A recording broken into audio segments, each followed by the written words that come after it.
5 ദിവസമായി കലോത്സവ വേദികളിലെ പ്രധാന ചുമതലക്കാരനാണ് K9 സ്ക്വാഡിലെ റോണി. അതിന്റെ ജാടയൊന്നും ആ മുഖത്തില്ല. വേദികളുടെ സുരക്ഷയാണ് റോണിയുടെ ചുമതല. വേദിയിലോ പരിസരത്തോ സ്ഫോടക വസ്തുക്കളോ അത്തരം അപകടങ്ങളോ ഉണ്ടോ എന്ന് പരിശോധിക്കലാണ് ആശാന്റെ ദൗത്യം. സദാസമയവും ജാഗരൂകൻ.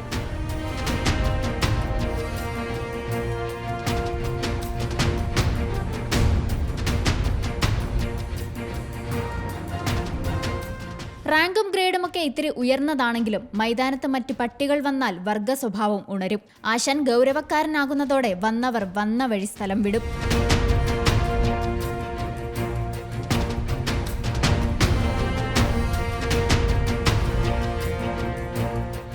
രണ്ടര വയസ്സാണ് പ്രായം. സദാ കണ്ണും കാതും കൂർപ്പിച്ച് നിരീക്ഷണത്തിലാണ് റോണി. പരിശോധനയിലും വിട്ടുവീഴ്ചയില്ല. മുക്കും മൂലയും അരിച്ചു പറക്കും.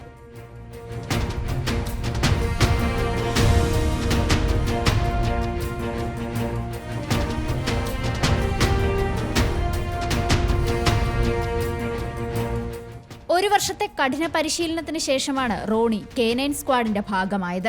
ബൽജിയം മൽനോയിസ് ഇനത്തിൽപ്പെട്ടവൻ. ഈ ഇനത്തിലെ 3 നായ്ക്കളെയാണ് കേരള പോലീസ് വാങ്ങിയിരുന്നത്. പരിശീലിപ്പിച്ചെടുക്കാൻ അല്പം പ്രയാസമാണ്. ശൗര്യക്കാരനാണെങ്കിലും പരിശീലകരുടെ ഒറ്റവിളിയിൽ കൂളാവും. ആദർശും ഷിബുവും റോണിക്ക് വഴികാട്ടിയായി എപ്പോഴും ഉണ്ടാകും. ഒപ്പം ബോംബ് സ്ക്വാഡിലെ സുജിത്തും. ഡ്രൈ ഫുഡാണ് പ്രധാന ഭക്ഷണം.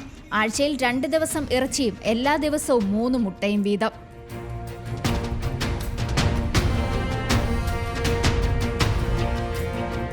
കഴിഞ്ഞ 5 ദിവസമായി കലോത്സവ വേദിയിലെ പ്രധാന ചുമതലക്കാരിൽ ഒരാളാണ് റോണി.